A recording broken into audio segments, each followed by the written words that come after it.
criticism that I hear for substitutionary theories of atonement would be the embedded statements it makes about the moral character of God.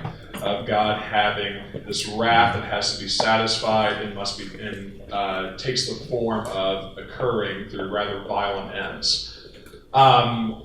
So because of that, I know your response to that would be probably to appeal to some form of divine command theory, that what is the ontological basis for this criticism, and there can't be one other than appealing to the commands of God, which God himself is commanding as long as it's consistent with his nature.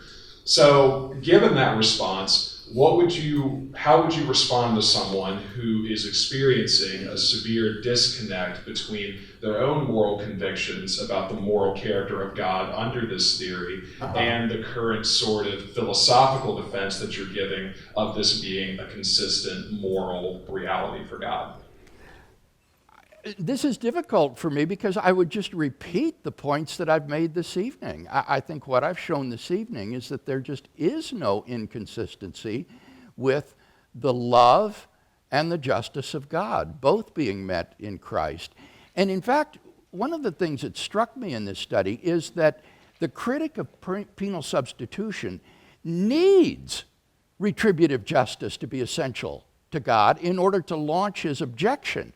You see, if you say that the demands of retributive justice are not essential to God, then what's the problem with punishing an innocent person in our place?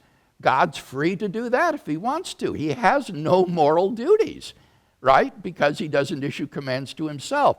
So really, oddly enough, it's the critic of penal substitution who, in order to save this objection, has to say negative retributive justice is essential to God, and therefore he cannot operate contrary to it. So I find that to be rather ironic. Those who decry the wrath of God and the retributive justice of God actually need it in order to launch the objection. Is that clear? Do you see why I'm saying that? Yeah, thank you. Okay.